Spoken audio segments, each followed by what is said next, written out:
네, 민수기 12번째 제목은 아론의 축복입니다. 민수기 6장 22절에서 27절까지 말씀 보겠습니다. 민수기 6장 22절에서 27절까지 네, 같이 읽겠습니다. 시작. 여호와께서 모세에게 말씀하여 이르시되 아론과 그의 아들들에게 말하여 이르기를 너희는 이스라엘 자손을 위하여 이렇게 축복하여 이르되 여호와는 내게 복을 주시고 너를 지키시기를 원하며 여호와는 그의 얼굴을 내게 비추사 은혜 베푸시기를 원하노라. 여호와는 그의 얼굴을 내게로 향하여 드사 평강 주시기를 원하노라 할지니라 하라. 그들은 이같이 내 이름으로 이스라엘 자손에게 축복할지니 내가 그애들에게 복을 주리라. 아멘. 네, 오늘 우리는 너무도 유명한 말씀에 도달을 했어요. 소위 이제 아론의 축복이라고 하는 이 말씀은 한국교회 우리 교인들이 한 번쯤 들어봤고 또 너무도 좋아하는 말씀이죠. 가장 사랑하는 성경 구절을 뽑아라 그러면 10중에 하나 정도는 이 말씀을 꼽지 않을까.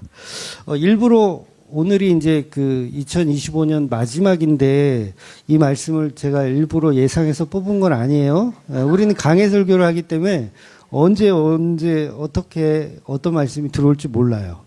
근데 아이러니하게도 오늘 본문을 새해 마지막이나 아니면 시작하는 송구 영신의 어떤 제목 설교로 정말 많이 사용하는 말씀이기도 해요. 그래서 송구 예배 때 이제 밤새도록 이 말씀 붙잡고 목사님들이 이 말씀 아론의 축복 이 말씀을 붙잡고 기도를 해주는 거예요. 밤새도록 머리를 이제 목사님한테로 디밀어야죠. 이렇게 디밀면은 목사님은 이제 아론의 자격으로 축복을 해주는 거죠. 오늘 본문의 말씀을 가지고 이렇게 축복을 해주는.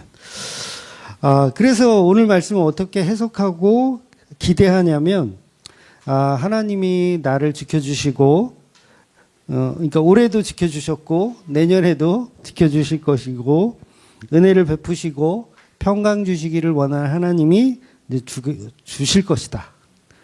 그래서 이제 아론의 축복이니까 목사의 축복으로 축복을 주면 그 축복이 그대로 이루어진다라고 하는 이런 말씀. 결국은 어떤 만사 형통적인 새해가 되면은 잘 먹고 잘 사는 어떤 기복적인 것에 우리가 아멘 해야 되는 그런 말씀으로 이제 오늘 본문이 사용되어진다는 거죠.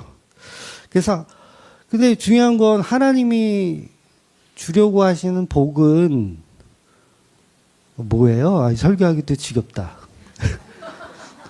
예수잖아요. 하나님이 이 복이야. 이 복을 너희들이 받아. 라고 했을 때 그 복은 예수라는 거예요. 그러니까 이 본문이 그냥 단순히 그냥 어떤 세상적인 종교와 똑같이 하나님이 우리를 부자되게 해주시고 건강하게 해주시고 2025년은 정말 재수없는 해였는데 2026년은 정말 재수 좋은 해로 하나님 바꿔주실 것이다 라고 하면 예수님이 흘리신 피뿌림이란 복음에 비교해서 보자면 이건 굉장히 끔찍한 짓을 우리가 하고 있는 거죠. 근데 중요한 건 이 아론의 축복이라는 이 말씀이 어디에 어떻게 붙어 있느냐가 중요하다는 거예요. 그러니까 오전에도 말씀드렸지만 성경은 문자로 보면 안 돼요. 문자 그대로 믿으면 안 되고 이 맥락, 도대체 이 말씀이 여기에 왜 들어있는지 이 맥락을 통해서 봐야 된다는 거죠. 그래서 이 민수기 오늘 본문이 어디에 붙어 있어요? 네, 민수기 6장에 붙어 있죠. 그러면 우리가 지난주는 한 주 쉬었으니까 지지난주였죠. 제목 기억나세요? 기억하면 이상하지. 나실인에 관해서. 역시 연세 드신 분들이 더 똑똑하셔. 우리가 이 전에는 11탄에는 뭘 봤냐면 나실인의 서약에 대해서 봤어요. 그러니까 나실인의 서약하고 아론의 축복이 같은 장에 이렇게 딱 붙어 있는 거예요. 그 얘기는 뭐겠어요? 나실인의 서약을 완성한 어떤 그림자가 있어야, 그리고 실체가 있어야 아론의 축복이 가능하다는 이야기를 하는 거예요. 그러니까 아론의 축복이 뭐예요? 아론이란 제사장이 이스라엘 백성에게 복을 주는 내용이잖아요. 근데 이 복을 주려면 이 전제되는 게 있어. 뭐냐면 나실인의 서약을 이루시는 어떤 분이 있어야 제사장도 있는 거고 또 제사장이 이스라엘을 축복할 수도 있는 거예요. 그러니까 결국은 십자가를 통해서 이루어지는 복에 관한 이야기를 민수기 6장은 하고 싶은 건데 우리는 앞에 22장까지 있는 거는 다 22절까지 있는 내용들은 다 치워버리고 오직 하나님은 우리에게 복을 주시길 원하신대. 이렇게 되어버린다는 거죠. 근데 중요한 건 먼저 예수께서 자기 몸을 구별하여서 십자가에서 나실인의 서약을 다 이루신 나실인의 서약 뭐였어? 포도주.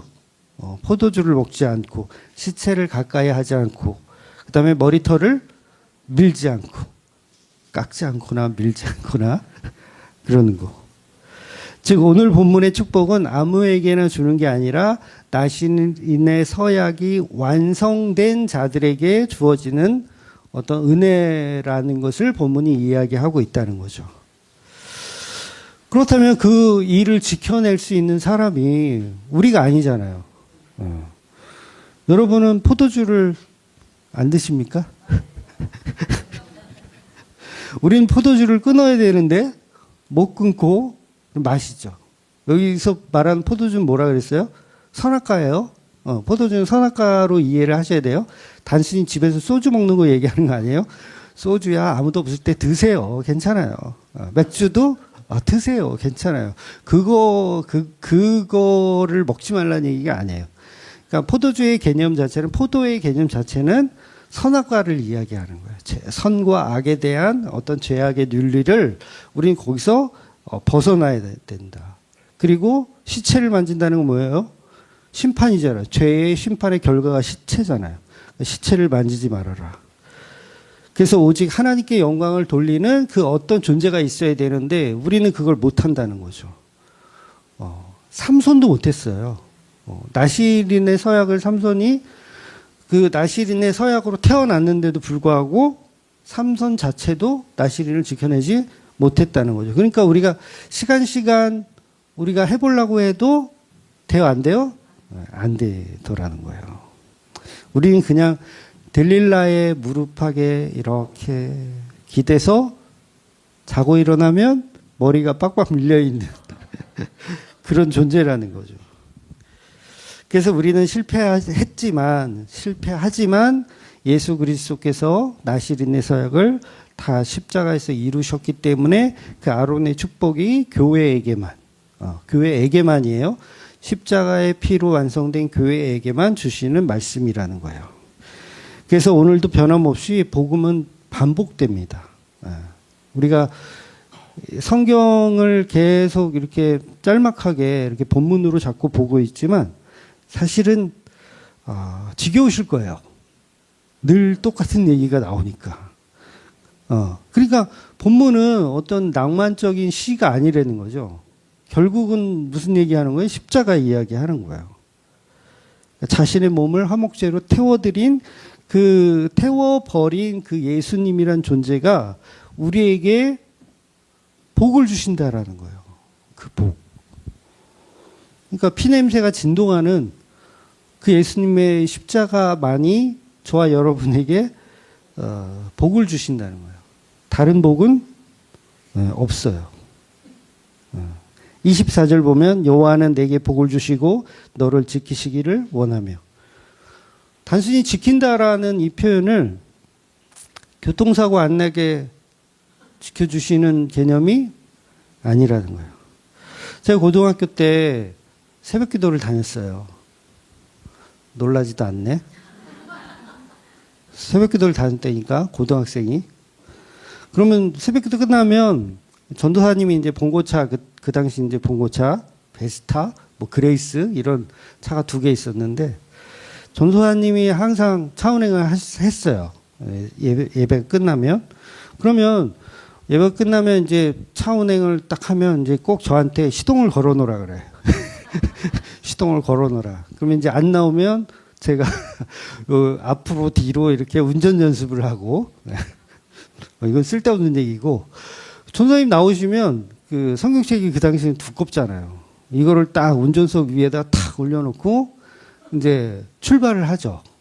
출발을 하는데 그 제가 보조석에 있으니까 전도사님 그 성경책 제가 가지고 있을게요. 거기다 놓으면 이게 막 왔다 갔다 하면 떨어지니까 가지고 있을게요. 했더니 우리 전도사님 말이 야, 이걸 여기다 딱 놔야 이 운전석 위에 딱 놔야 교통사고가 안 난다는 거예요.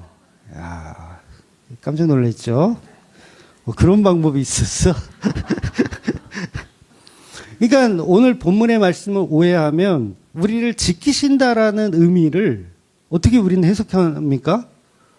사고 안 나게 지키신다로 또 오해를 하더라는 거예요. 그러니까 우리는 그러니까 제가 지금 설명드린 이 예화에서 어느 정도 수준은 돼. 그거는 혐오인집적인 어떤 무당 같은 미신이지라고 우리는 알지만 사실은 여전히 우리는 하나님이 지키신다라는 표현 자체를 그런 식으로 인식을 하고 있단 말이에요. 근데 성경은 그런 얘기가 아니라는 거죠. 지켜주시던가요? 요한계시록 우리 보지만 그 성도님들이 얼마나 고난을 받고 박해를 받고 죽어요. 아주 끔찍하게. 태워 죽이잖아요, 막. 횃불로, 사람 횃불로 사용해서. 근데 하나님이 지켜주셔요? 지켜주셔야지. 지켜주신다고 했는데. 오늘 본문에서 그러잖아요. 너를 지켜주신다. 하나님이. 근데 안 지켜주신단 말이죠. 그러면 오늘 본문은 그런 의미의 지켜주신다가 아니란 뜻인 거예요. 우리는 민수기 1장에서 이 민수기 전체의 맥락을 짚고 왔어요. 뭐였냐면 광야는 하나님의 군대를 계수하는 그 1장부터 하나님의 군대를 계수하기 시작하는데 60만 명이라고 하는 하나님의 군대가 광야에서 다 죽는 거예요. 그래서 뭐라 그랬어요, 이걸? 데스노트. 역시 어르신들이. 죄송해요. 놀리는 거 아니에요. 좀 배우라고. 데스노트의 현장이라 그랬잖아요. 결국 불평하고 원망하고 우리는 간음하다가 광야에서 다 죽는. 그게 하나님의 공의예요. 다 죽는 거예요. 지켜주세요, 안 지켜주세요? 안 지켜주는 거예요. 그런데 우리는 착각 속에 사는 거죠. 하나님이 교통사고를 안 나게 막아주실 것이다. 근데 그런 얘기가 아니라 하나님이 지키시는 건 어떻게 지키시는 거냐면 마귀의 참소로부터 지켜주시는 거예요. 마귀의 참소로부터. 여러분, 성도는 믿음으로 구원받잖아요. 그래도 믿음으로 구원받아도 그 믿음이 계속 흔들려집니다. 뭐가 필요하냐면 그 참소를 막아주는 복음의 일이 필요한 거예요. 그래서 그걸 지켜주신다라고 하는 거예요. 3장과 4장에서 민수기 3장과 4장에서 레위 지파를 보았지만 레위 지파가 하는 일이 정말 중요한 일이 뭐라 그랬어요? 지키는 일이에요. 레위인이 지킨다고요. 이스라엘 전 백성을 지켜. 누구로부터? 하나님의 진노로부터 지키는 일을 하는 거예요. 그러니까 그 일 자체가 참소에 대한 이야기고 우리가 십자가라는 은혜를 받았을 때 그 은혜에서 벗어나지 않도록 하는 게 지키는 일이에요. 근데 우리는 그걸 그렇게 해석하지 않고 엉뚱하게 그냥 생각하더라는 거죠. 그래서 레위 지파는 거룩하신 하나님과 죄인된 우리들 사이에 그 보호막 역할을 하는 거예요. 그러니까 그림자죠. 레위 지파는 사실 예수님의 그림자니까. 그러니까 지키시는 분은 예수님이 우리를 지키고 계신 거죠. 예수님이 요한복음 17장에서 이런 말씀하세요. 아버지께서 내게 주신 자들을 내가 보존하고 지켰나이다 라고 표현해요. 예수님 뭐라 하셨다고요? 지켰대요. 내게 주신 나의 백성들을 지켜내셨다는 거예요. 그럼 어떻게 지켰냐? 십자가로 지켜내셨다는 거예요. 그리고 십자가를 통해서 이루신 그 복음을 가지고 지켜내시는 거예요. 근데 우리는 여전히 의심하죠. 날 지키고 계시긴 한 거야? 이렇게 의심하잖아요. 그러니까 우리가 가늠한 여자에 대해서 보았지만 남편을 두고 다른 남자와 이렇게 바람을 폈어. 음녀라고 하죠. 음녀. 율법대로라면 저주를 받아서 그 쓴물을 마시고 그 성막에 있는 그 티끌을 모아서 물에 탄 거를 그 독배를 마시고 배가 붓고 넓적다리가 말라서 죽어야 하는데 신랑이 어떻게 한다고요? 그걸 대신 뺏어서 마셔 주시더라는 거예요. 그래서 예수님이 뭐라 그랬어요? 십자가에서 아버지여 내게 주신 자들을 하나도 남기지 않고 어떻게 해요? 그 쓴 잔을 마시는 거예요. 이 겟세마네 기도고 십자가까지 연결되는 거잖아요. 이 저주의 잔을 어떻게 할까요? 마셔야 되는 거예요. 이 여자가 먹어야 되는 그 티끌과 먼지의 그 잔을 저 어떡하죠? 하나님 제가 마셔야 되나요? 마셔라. 마시는 거예요. 그래서 뭘 해내시는 거예요? 지켜내시는 거예요. 그게. 그러므로 너를 지키기를 원하며 라는 본문의 이 축복은 내 아들 예수를 십자가에 몰아놓는 하나님의 마음이기도 한 거예요. 그렇게 해서 내 백성을 지키겠다는 거예요. 아론의 본문에서 아론을 통해서 축복되는 이 말씀 자체는 예수를 통해서 내가 지켜내겠다라는 선포를 미리 하고 계신 거죠. 25절 볼게요. 여호와는 그의 얼굴을 내게 비추사 은혜 베푸시기를 원하며. 구구절절 말씀이 너무 좋죠. 여호와는 그의 얼굴을 내게 비추사 은혜 베푸시기를 원하며. 여러분 성경에서 하나님의 얼굴을 보면 어떻게 된다 그래요? 네, 죽어요. 우린 죄인이라서 죽습니다. 근데 그 얼굴을 내게 비추사 은혜 베푸시기를 원한대요. 도대체 모세오경은 한 사람이 쓴 거잖아요. 모세가 쓴 건데 어디에서는 하나님의 얼굴을 보면 죽는다고 해놓고 또 오늘 본문은 하나님의 얼굴을 우리에게 보이시고 복을 주신대. 그럼 누구 얘기가 맞는 거예요? 그래서 성경은 보이는 대로 믿으면 안 되는 거예요. 해석해서 믿어야 돼요. 해석해서. 우리는 하나님의 얼굴을 보면 즉사합니다. 잿덩어리가 하나님의 얼굴을 보면 죽어요. 그런데 오늘 본문에 보면 그 얼굴을 우리에게 비춰주신다. 그 얘기는 그 얼굴이 여호와의 얼굴이 아니라 예수 그리스도의 얼굴이라는 거예요. 그래서 아론의 축복은 예수님이 주시는 축복을 설명하는 거예요. 그러니까 이게 해석이 되죠. 하나님이 얼굴을 비추시면 우리가 다 죽는다고 그랬는데 근데 오늘 본문은 비추신다고 하시네. 그랬을 때 이걸 예수님으로 해석하면 서로 말씀이 부딪히지 않고 해석이 되어진다는 거죠. 그래서 그걸 심판이 아니라 은혜라고 하는 거예요. 다른 사람들은 여호와의 얼굴을 보면 심판이에요. 죽는 거예요. 근데 성도는 예수님의 얼굴을 보면 그게 은혜가 되어 버리는 거죠. 그러니까 야곱이 경험했던 브니엘, 하나님의 얼굴이거든요. 브니엘은 하나님의 얼굴을 보았어. 근데 살았어요? 죽었어요? 살았잖아요. 그럼 누구를 본 거예요? 예수님의 얼굴을 본 거예요. 그리고 그 삶이 바뀌어.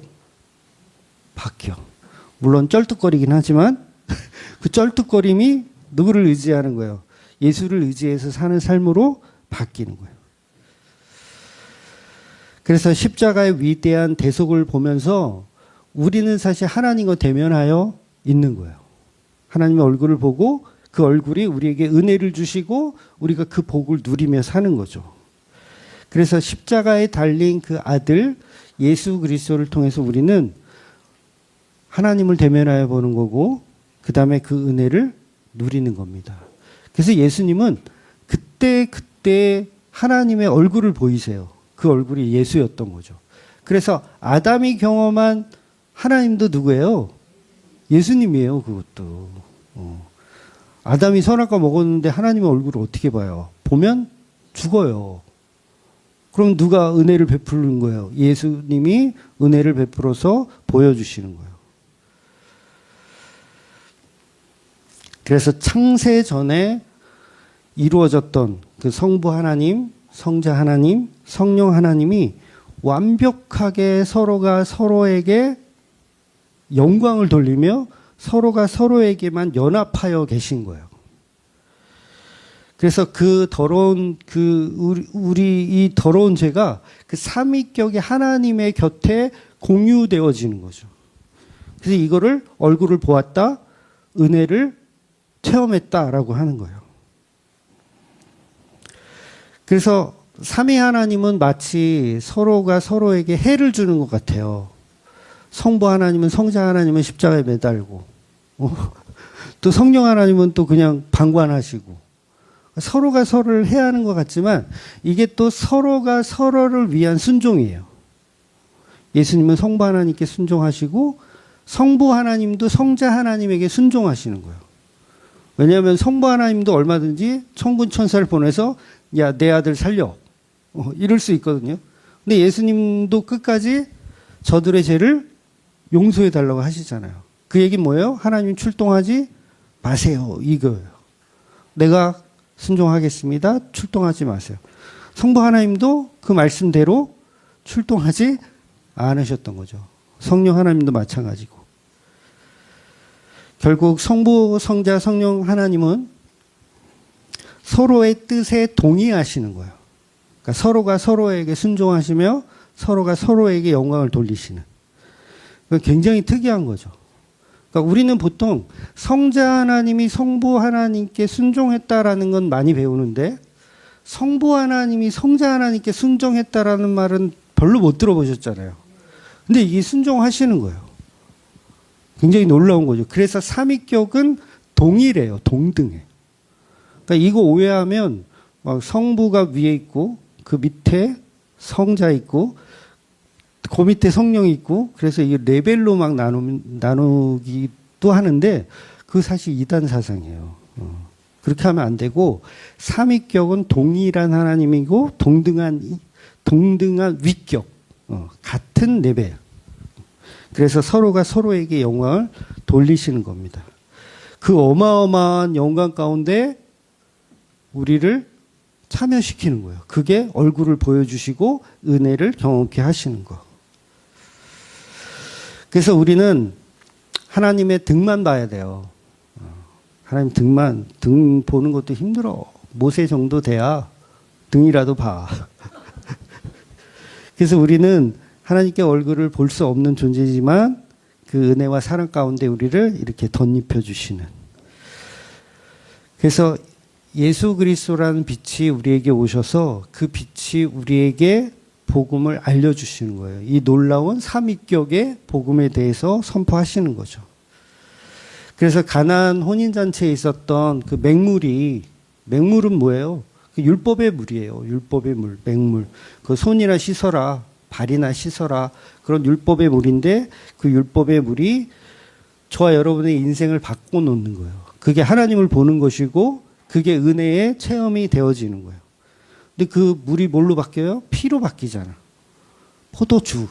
포도주는 뭘 상징해요? 피를 상징하는 거예요. 그러니까 이게 대면하여 본다는 게 굉장히 소름 돋치는 오늘 본문이거든요. 아론의 축복인데 대면하여 본대. 그러면 구약에 있는 사람들은 어떻게 생각해야 되는 게 맞아요? 죽는 건데 이게 왜 축복이지? 못 알아들어야 정상이에요. 근데 오늘날 교회들은 다 알아들어. 다 알아들었다고 생각해. 원래 못 알아들어야 정상인 거예요. 우리가 하나님을 대면하여 보면 다 죽는데 왜 이런 말씀을 썼지? 그랬을 때 이 말씀이 어디에서 해석되어져야 되냐면 십자가에서 해석되어져야 돼요. 그래서 유대교는 예수님 안 믿는, 그 하나님만 믿는 유대교는 정확하게 이단인 거예요. 정확하게 이단. 그래서 우리는 늘 하나님의 은혜가 필요하고 늘 흑암 속에서 죽어가고 있는 존재인 거예요. 복음이 없으니까. 그러니까 오늘 말씀도 전부 복으로 해석해가지고 복 주시는 하나님, 교회에서 봉사 좀 했으니까 뭐 달라 그래요? 복 달라 그러지. 오 주여, 나를 대신해서 돌아가셨으니 복 주시옵소서. 26절은 이렇게 나와 있어요. 여호와는 그 얼굴을 내게로 향하여 드사 평강 주시기를 원하노라. 이번에는 또 평강을 이야기하고 있네요. 평강 주시기를 원하노라. 평강은, 본문의 평강은 샬롬이에요. 샬롬. 저도 샬롬이라는 표현을 좋아하긴 해요. 뭐 안녕하세요 이거보다도 글로 쓰고 그럴 때는 이 샬롬이라는 표현을 많이 쓰는데, 저와 여러분에게 샬롬은 뭘까요? 샬롬. 예수님이시죠. 이씨 설교를 할 게 없네. 다 알아서.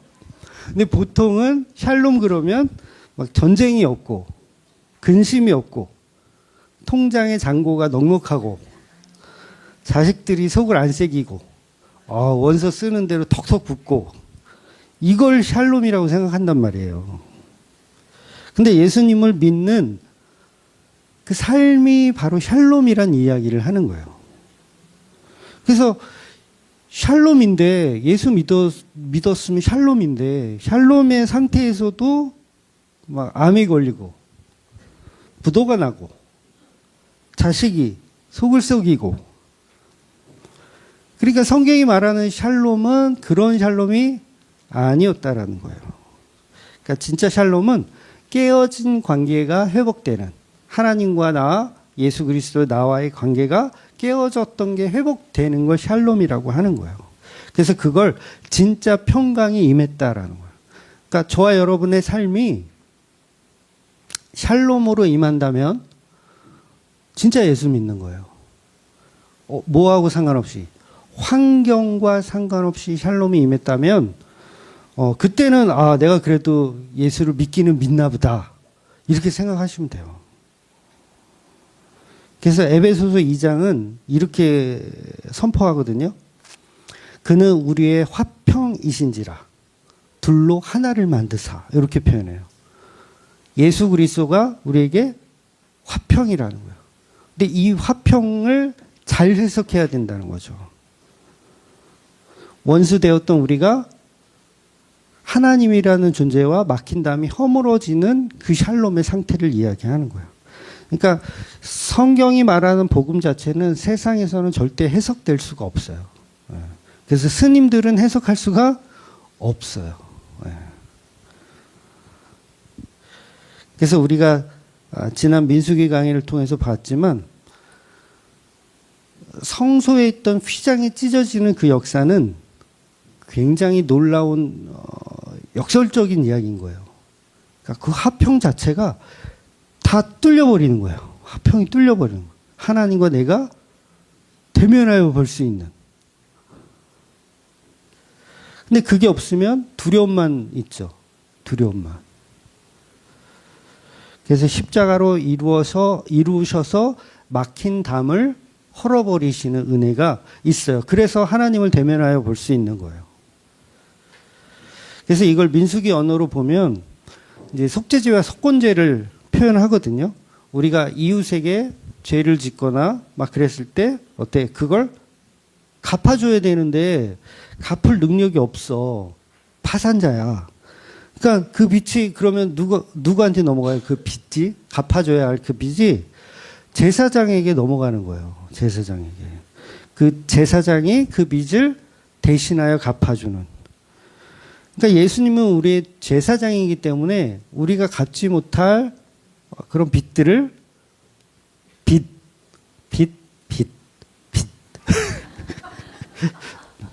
뭔 말인지 아시죠? 네. 그거를 갚아주시는 거죠. 예수님이.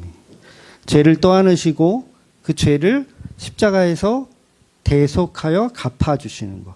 이자까지 톡톡 챙겨서 갚아주시는 거예요. 그래서 더 이상 하나님과 우리의 채무 관계는 없어지는 거죠. 없어지는 거. 그게 샬롬의 상태라는 거예요. 그 샬롬의 상태. 전쟁은 끝났다. 이제 우리는 평화다. 이렇게 되는 거. 그래서 이 평화는 세상이 줄 수 없는 평화. 그래서 예수님이 주시는 평화는 세상이 줄 수 없는 평화인 거예요. 세상이 줄 수 있는 평화는 종교에서도 가르친단 말이에요. 예수 잘 믿으면 사건 사고 없이 편안하게 잘 산다. 요런 평안을 주는 게 기독교가 아니라는 거예요. 세상이 줄 수 없는 평안이라 그랬으니까. 그래서 저와 여러분이 삶이 흔들리고 힘들고 광야를 사는 것 같고 두렵잖아요. 어렵잖아요. 근데 우리에게 이미 확정된 십자가의 은혜가 있다면 그냥 사세요. 뭐 없어. 나중에 잘 될 거야? 이런 거짓말은 저는 못해요.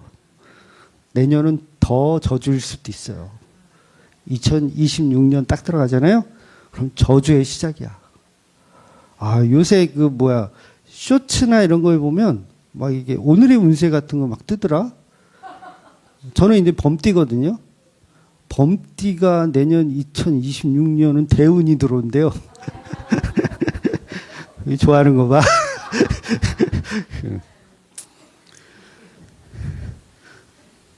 그러니까 성도는 그러거나 말거나 사는 거예요.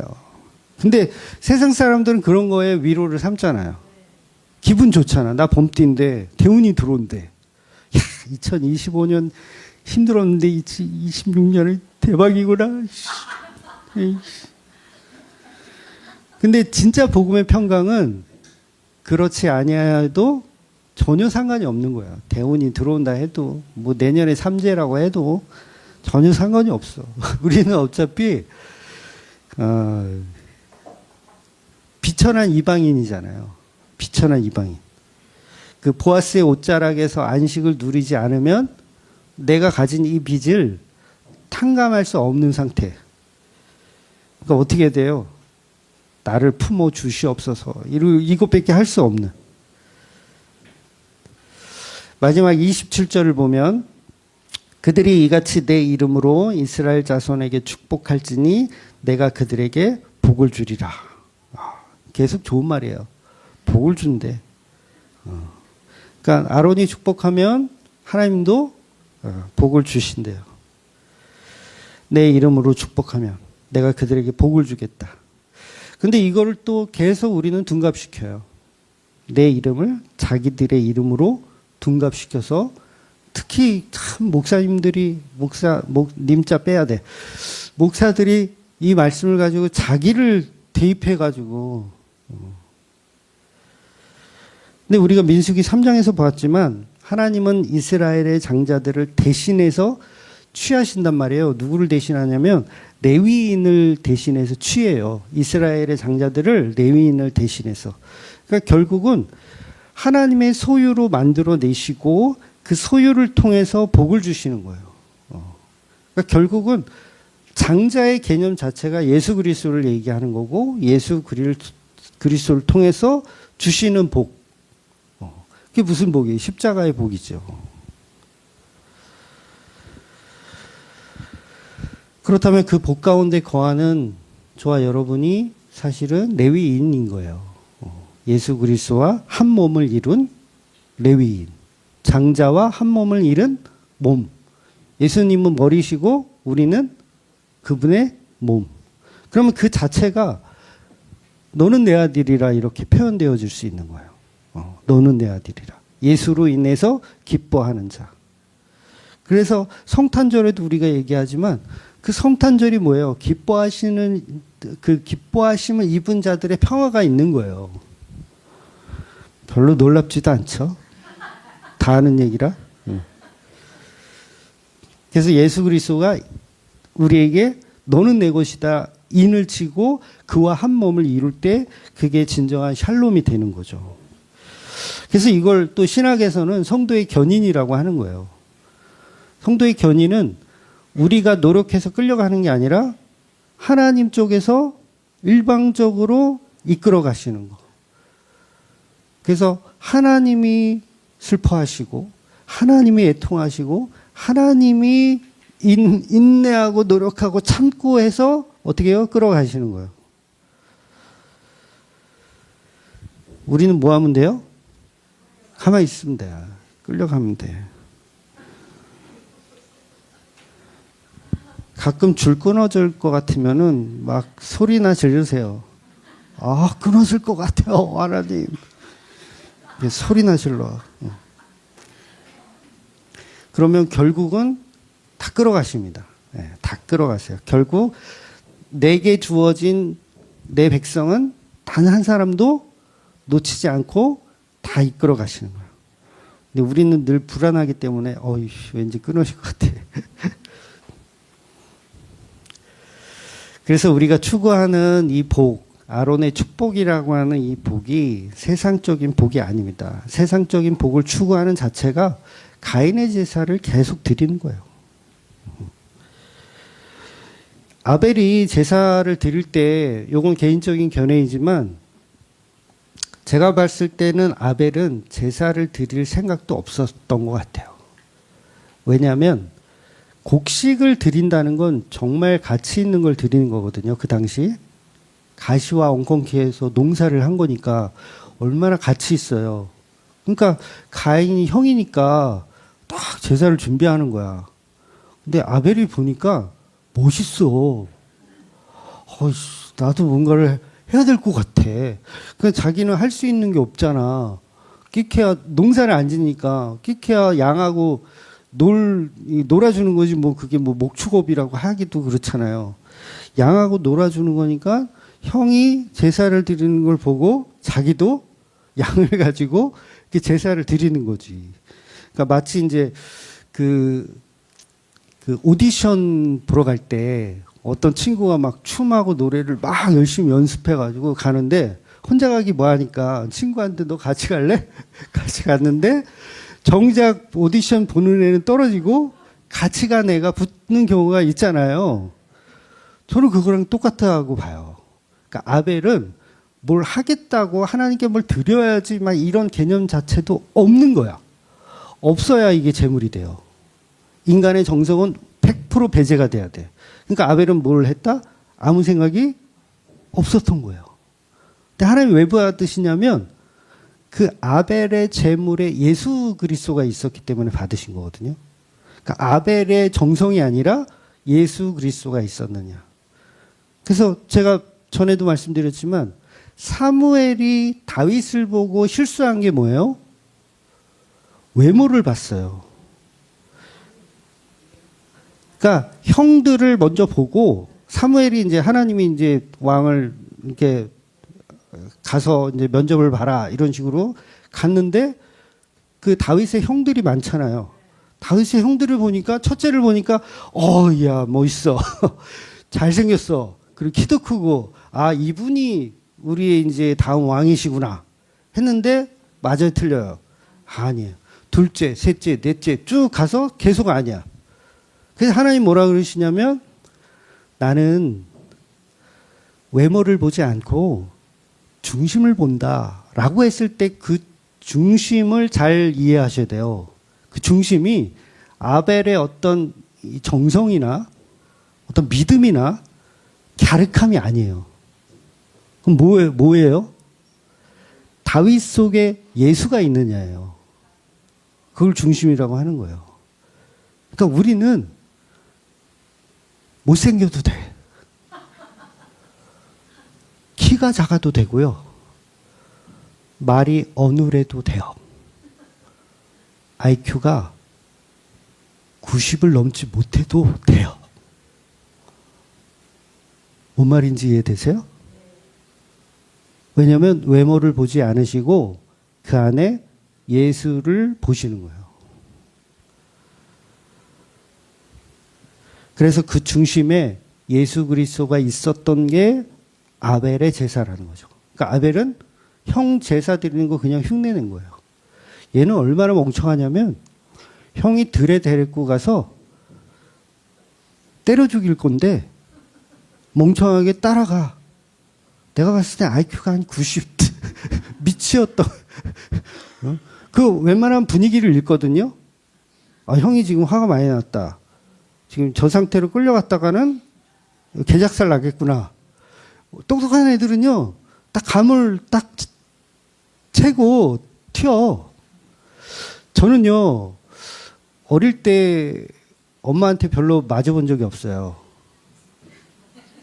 저는 바로 튀거든요. 바로 튀어. 근데 누나는 막 안 튀고 덤비니까 많이 맞죠. 근데 저는 아빠한테는 맞아도 아빠한테는 튈 수가 없어. 잡히거든. 그러니까 아벨이 얼마나 생각이 없냐고요. 생각이 없는 거예요. 싸울 기백도 없어요, 아벨은. 형이 뭔데? 나한테 막 이를 싸울 기백도 없는 애야, 걔는. 뭔가 나사 하나가 빠졌어. 형이 제사 드리니까 자기도 흉내낸 거예요, 그냥. 결국 뭐냐면, 하나님은 우리의 외모를 보지 않으시고 그 중심을 보신다는 거예요. 그래서 예수 잘 믿으면 땡이에요. 여러분 사회에서 그지같이 살아도 좀 그런가? 그래도 상관없어. 그래서 교회 와서 막 나는 직업도 변변치 않고 사업도 좀 안 되고 학력도 막 나는 초졸이고 국졸이라 그래야 되나? 국졸이고 막 그러면 막 교회에 왔을 때 위축감이 생기고 막 그래서 교회 못 오는 사람도 있거든요. 그 진짜 병신이에요. 이런 말을 해서 죄송하지만 진짜 병신인 거예요. 그 여전히 자기가 외모로 판단하고 있는 거야. 근데 진짜 복음이 있으면, 복음이 없으니까 그렇죠. 복음이 있으면 중심을 보시기 때문에 그 중심에 예수가 있으면 장땡이라니까요. 광땡이 또 있나? 그래서 진짜 성도들끼리도요, 예수 잘 믿으면 이뻐요. 이쁜 거예요. 예수 잘 믿으면 이뻐요. 노래 잘한다고 이쁠 것 같아요? 우리도 노래 잘하는 몇 명 있지? 쓰리신? 노래 잘한다고 이쁜 게 아니라 예수를 잘 믿으면 이쁜 거예요. 그래서 요한계시록에 14만 4천 명 나오지만 이마에 뭐 받으면 안 돼요? 666 받으면 안 되잖아요. 근데 666을 받으면 안 된다는 말씀도 있지만 이 이마에 예수 그리스도로 인친다는 표현도 있어요. 그러니까 이 이마에 뭐가 있느냐가 중요한 거예요. 물론 여기 뭐 문신하라는 얘기가 아니라 중심에 뭐가 있느냐죠. 네 대갈통 속에 예수라는 머리가 있느냐 아니면 사람의 숫자 666, 짐승의 숫자 666이 있느냐 그 차이인 거예요. 그럼 저와 여러분의 머리통에는 뭐가 있어야 돼요? 예수님이 있어야 되는 거잖아. 예수님이 있으면 그게 38강땡인 거죠. 그게 중심을 보시는 거예요. 그래서 교회는 예수님이 머리이시기 때문에 저와 여러분의 666이 아니라 인치신 그 머리가 우리를 지배하시는 거예요. 그래서 그 상태를 복이 있다라고 하시는 거예요. 복이 있다. 내 아들의 피값으로 다 지불되었다. 그래서 이렇게 도장을 이렇게 머리에다 하나씩 이렇게 도장을 찍어주시는 거지. A등급 이렇게 돼지고기 보면 이렇게 빨간 도장, 파란 도장 있는 것처럼 도장. 그래서 하나님 자신이 내가 지불하여서 샀다. 그래서 삼위 하나님 안에 우리가 거하는 겁니다. 그래서 삼위 하나님도 우리와 영원히 함께 하신다는 표현을 해요. 그래서 창조의 목적 자체가 그겁니다. 함께 하기 위해서. 그래서 민수기 6장의 축복기도 이 익숙한 말씀 속에 우리는 이 엄청난 피해 대가가 있다라는 걸 기억해야 된다는 거죠. 단순히 그냥 복을 받기 위해서 예수 잘 믿으면 이렇게 복을 받는다 그런 얘기가 아니라 십자가를 통해서 주어지는 그 복음에 관한 이야기. 그래서 그 얼굴을 저와 여러분에게 비추시고 은혜를 주시는, 절대 외면하지 않으시고 우리의 중심에 한 번 예수가 들어오면 그 예수가 나가요 안 나가요? 안 나가요. 나갔다 들어갔다 한다는 애들은 다 이단이에요?